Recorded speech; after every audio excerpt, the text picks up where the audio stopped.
এই জেনারেশনকে ভয় করুন। যদি এই জেনারেশনের রক্তের উপরে দাঁড়িয়ে ইমোশন নিয়ে খেলার চেষ্টা করেন, এই জেনারেশন সকল ক্ষমতার বিপক্ষে গিয়ে যে কাউকে টেনে হিঁচড়ে নামাতে পারে, কুয়েটের ওই ভিসি তার প্রমাণ।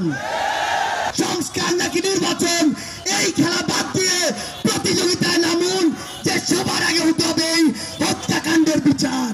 মাথায় স্পষ্ট করে ঢুকিয়ে রাখুন, সংস্কার নাকি নির্বাচন, এই খেলা বাদ দিয়ে প্রতিযোগিতায় নামুন, যে সবার আগে হতে হবে হত্যাকাণ্ডের বিচার। যেই তাপস, নানক, কাদেরদের প্রত্যক্ষ মদদে এই বাংলাদেশে খুনি হাসিনার হুকুমে এবং ভারতের প্রেসক্রিপশনে এই পিলখানা হত্যাকাণ্ড হয়েছে, শাপলায় হত্যাকাণ্ড হয়েছে, জুলাইয়ের হত্যাকাণ্ড হয়েছে। সেই হত্যাকাণ্ডের বিচার হওয়ার পূর্ব পর্যন্ত এই বাংলাদেশে অন্য কোনো কিছু কখনোই প্রাসঙ্গিক হতে পারে না।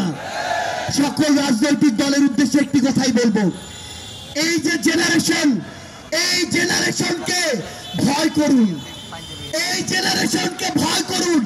যদি এই জেনারেশনের রক্তের উপরে দাঁড়িয়ে ইমোশন নিয়ে খেলার চেষ্টা করেন, এই জেনারেশন সকল ক্ষমতার বিপক্ষে গিয়ে যে কাউকে টেনে হিঁচড়ে নামাতে পারে, কুয়েটের ওই ভিসি তার প্রমাণ।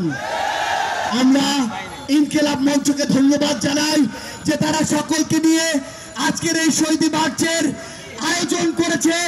এই মঞ্চের সকল শহীদ পরিবার, সামনে থাকা সকল আহত যোদ্ধাকে সামনে রেখে একটি কথাই বলি, এই অন্তর্বর্তীকালীন সরকারের সবচেয়ে বড় লেজিটিমেসি হচ্ছে এই শহীদরা, এই শহীদদের হত্যার বিচার করার পূর্ব পর্যন্ত এই অন্তর্বর্তীকালীন সরকার যদি অন্য কোনো কিছুর চিন্তা করে, তাহলে তারা তাদের সারা জীবনের এই রক্তের দায়বদ্ধতা কখনো এড়াতে পারবে না। ইনকিলাব জিন্দাবাদ।